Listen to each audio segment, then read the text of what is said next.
በትግረኛ ሙዚቃ እንደ ኮከብ ደጋግማ ያበራችው ማህሌት ገብረ ጊዮርጊስ ያለችበት ሁኔታ ምን ይመስላል? እንደ ጸዳል የሚያበረው ውበቷና የተደላደለው ሰውነቷ በድንገት ውልቅ ብሎ መታየቱ ብዙ አድናቂዎችን አስደንግጧል። የተፈጠረው ምንድነው? ጉዳዩን አጣርተን ይዘነው መተናል። በዚህ ዘመን ከመጡ ድንቅ ብቃትን ከተቸሩ ውስን አቀንቃኞች መካከል ስሙ የሚጠቀሰው የእሱን ሙዚቃዎች ሲሰማ ልቡ የማይመታ አሊያም በአንዳች ወኔ ውስጥ ሰውነቱ የማይንቀጠቀጥ አይገኝም የተባለለት ዳኘው ዋለ አስነዋሪ ድርጊት ሲፈጽም በምስል ተቀድቶ ሲሰራጭ ብዙሃኖች ትችታቸውን ሰንዝረዋል። ዳኘው ዋለ ለምን ያን አደረገ? ምን ነግራችሁ ይሆናል። በዚህ መሃል የዘማሪት አቦነሽን በጸና የመታመም ጉዳይም አንዘነጋውም። አሁን በምን ላይ ትገኛለች የሚለውን እናስደምጣችኋለን። ለውስን ደቂቃዎች ብቻ እኛ ጋር ስትዘልቁ የትግረኛ ሙዚቃ አቀንቃኟን ማህሌት ገብረ ጊዮርጊስ ጉዳይ አንስተን የዳኘን ዋለ ድርጊት በምክንያት አብራርተን በጸና የታመመችውን ዘማሪት አቦነሽ አድኖን ጉዳይ እናስደምጣችኋለን። ቪዲዮውን ላይክ እያደረጋችሁ አብራችሁን ዝለቁ።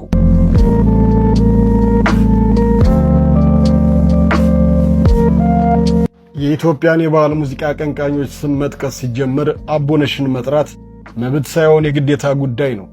በተለይ ባህል የተባለው አልበሟ በተለቀቀበት ጊዜ ዝናዋ ከጫፍ እስከ ጫፍ ናኝቶ ነበር።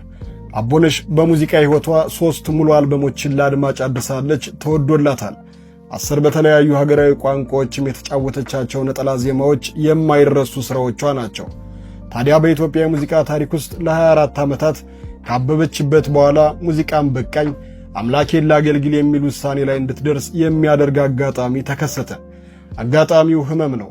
አቦነሽ በመዳንና ባለመዳን መካከል የሚያስቀምጥ የልብ ሕመም ላይ ወደቀች። በዚህ ነፍስ ውጭ ነፍስ ግቢ ጊዜ ዓለም ሁሉ ከንቱ መሆኗን፣ ዝናም ገንዘብም የአንድ ደቂቃ ሕይወቷን ማስቀጠል እንደማይችል ተረዳች። ከዛም ባሳለፈች ሕይወት በመጸጸት ፈጣሪ ሆይ ከዚህ በሽታ አድነኝና 24 ቀን በዝማሬ አገልግዬህ ልሙት ብላ ለመነች። ጸሎቷ ተሰማላት። ከሆስፒታል ድና ወጣች። እንዳለችው ሙዚቃን እርግፍ አድርጋ በመተው በዝማሬ አምላኳን አገለገለች። ሰይጣን የሚበረተው በጀገንክበት ጊዜ ነውና ሙዚቃን ስታቆም ብዙ ፈተናዎችን ተፈተነች።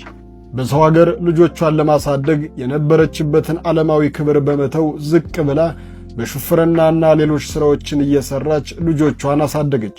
ከዓመታት ቀደም ብላ ወደ ሀገሯ ተመልሳ 22 አካባቢ ትልቅ ሕንፃ ገንብታ ሥራ ለመጀመር እየተንቀሳቀሰች ባለችበት ጊዜ ያ የቀድሞ የልብ ሕመም ጉዳይ ተነስቶ ወደ ሆስፒታል ለመግባት ተገደደች። አሜሪካ ሕክምናዋን እየተከታተለች ሲሆን ሴት ልጇ ጸሎት እንዲደረግላት ጠይቃ ነበር። አሁንም በድጋሚ በዙሪያዋ ካሉ ሰዎች ይሄ መልእክት ተላልፏል። በጤናዋ ትንሽ መሻሻል ብታደርግም በድጋሚ አስካለ ማርያም በማለት የእመቤታችን የቅድስት ድንግል ማርያም አማላጅነት በመለመን በጸሎታችን እንድናስባትና እንድናበረታት ተናግሯል። የእግዚአብሔር ምሕረት ይጎበኛት ዘንድ ዘማሪት አቦነሽ አድነው በጸሎት እናስባት። በዚህ ሰዓት በሕመም ላይ የምትገኘው የምትወደደው ዘማሪት አቦነሽ አድነው ከምንጊዜውም በላይ የመንፈሳዊ ድጋፍና ጸሎት ትፈልጋለች። ሁላችንም ወዳጆቿና አድናቂዎቿ እግዚአብሔር በአስቸኳይ በምሕረት እጁ እንዲያስባትና ሙሉ ጤንነቷ እንዲመለስላት በጋራ እንድንጸልይ ጥሪ ቀርቧል። አስካለ ማርያም በማለት የእመቤታችን የቅድስት ድንግል ማርያም አማላጅነትን በመለመን በጸሎታችን እንድናስባትና እንድናበረታታት ተናግሯል።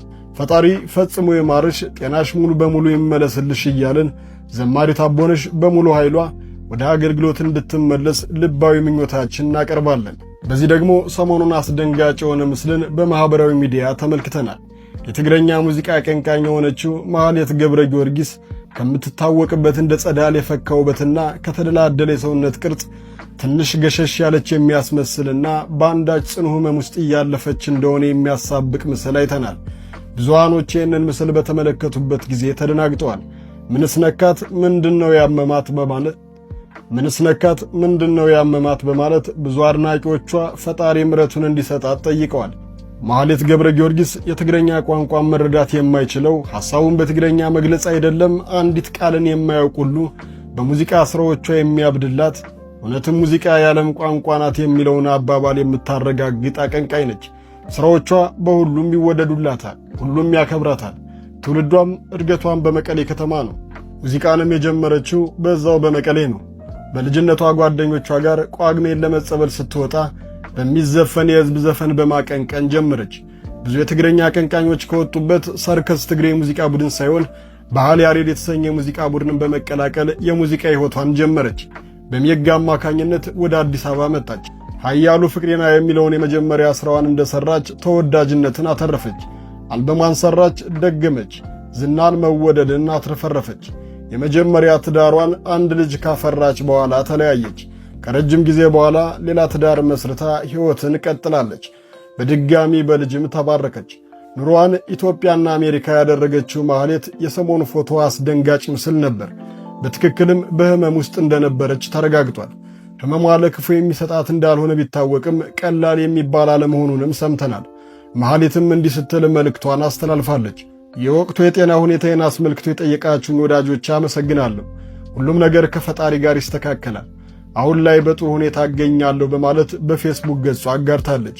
የአየር ንብረት መጋጨቱም ህመሙን እንዳባባሰባት የተሰማ ሲሆን ሕክምናዋን በጥሩ ሁኔታ እየተከታተለች ይገኛል። መሐሪ የሆነው ፈጣሪ እንዲምራት እየተመኘን ምናልባትም ፈጣሪ አንዳች ነገር ሊያስተምራት ይሆናል እያል ወደ ዳኘው ዋለ እናልፋለን። ከ10 ጊዜ በላይ ታስሮ ምግብ መብላት እስከሚያቅተው ተቀጥቅጦና ሰውነቱ ተተልትሎ በሕይወት የሰነበተው የታመመስ እየታመመ ቢሆን ይኖራል። እሱ ግን የሞት ፍርድ ተፈርዶበት አባቱም ሳይቀሩ ከአቅሜ በላይ ነው ይገደል ብለው ፈርመው ቀኑ ያልደረሰ ሆኖ የተረፈው ዳኘው ዋለ ሕዝቡ የጨነቀው ሰሞን የጨነቀ ዕለት ሲል አቀንቅኖ ጭንቀቱን ከመጋራትም አልፎ አንዳች መፍትሄ የሰጠው ያህል እየየ ሲል በሙዚቃው አርፎበት ምንስ ቢጨንቀን ንቅንቅ የለም ተስፋ አንቆርጥም በሀገርም ድርድር የለም ሲል ወይ ፍንክች ብሎ በሚያስገመግም ድምፁ መተንፈሻውን ሰጥቷቸው የቅርባቸው አድርገውት ወኔው ተጋብቶባቸው በኮምጣጣነት ያደነቁት ሁሉ ራያ አባ ስበር ቢል እንደ ራያው ኃይለኛና የበገሬ ወጣት ጎራዴ እንደታጠቀው እንደ ባለሽርጡ በልህና ቁጭት የተንቀጠቀጠው አድናቆት ወንድ ልጅ ቆረጠ ቢል ሴት ወንድ ሆኖ አበደ። ወንድ ልጅ ቆረጠ የዩቲዩብ ተመልካችና የአድማስ ስሜት ከፍታ በአንድ ላይ ሪከርድ ሰበረ። ውድድሩ ከታላቁ ድምፃዊ ቴዲ አፍሮ ጋር ሆነና ዳኘው ዋለ ረታ። ዙሩን አክርሮት ነው የመጣው ተባለ። ዳኘው ዋለ 100 ቴዲ አፍሮ 95 ሲባልም ነጥብ ተሰጥቶት ከህዝብ ጎን በመቆም ተመሰገነ። ዓላማውን ደገፍክም ተቃወምክም በሙያው አታመው፣ በችሎታውም አትጠራጠረውም። ምን እንደሚሰራ ጥንቅቅ አድርጎ ያውቃል። እሱ ሰርቶት የወደቀ ዓላማውን የሳተ አንድ ዘፈን የለውም ሲሉ የሚመሰክሩት በፍቅሩ ያበዱ አድናቂዎቹ ናቸው። በእርግጥም ሲያዜም ከውስጡ የሚንበለበለው የኢትዮጵያዊነት ወኔ ወላፈን ይጋረፋል። ይህን አርቲስት ስትሰማ አጠገብ ያለውን ነገር በጡጫ ካልደለከው አንተ ኢትዮጵያዊነት ይጎልሃል፣ ተመርመር። ወይ ፍንክች ሲል ልብህ በወኔ ሲቃ ይደልቅና ከደረት ካልወጣው እያለ ያስቸግርሃል ይባልለታል። ታዲያ በዚህ ልክ ሳር ቅጠሉ የሚወደው ዳኘው ዋለ ከሰሞኑ የፈጸመው ድርጊት መነጋገሪያ ነበር። በአንድ የምሽት መዝናኛ ቤት እያቀነቀነ በነበረበት ጊዜ የዲጄውን ላፕቶፕ አንስቶ ሲወረውረው ተስተውሏል። ይሄ ድርጊቱም ብዙሃኖችን አስቆጥቷል። ልጁ ምንም ቢያደርገው ለምን አንስቶ ይወረውራል? ይሄ ልጁን ወንድነት መፈታተን አይደለም ወይ? ራሱን እንዴት አድርጎ ቢያስበው ነው እንደዚህ አስነዋሪ ድርጊት የሚፈጽመው የሚያስብል ድርጊትን ከውኗል። ልጁ ምንም ያድርገው ምንም እንደዚህ አይነት ነገርም ማድረጉ አስፈላጊ አይደለም። ስሜትን ተቆጣጥሮ ማለፍ ያስፈልጋል እንላለን። አበቃን። በህመም ውስጥ ለሚገኙት ዘማሪት አቦነሽ አድነውና ድምፃዊት ማህሌት ገብረ ጊዮርጊስ ፈጣሪ ምሕረቱን እንዲልክላቸው አጥብቀን እንመኛለን። እናንተም ጸልዩላቸው።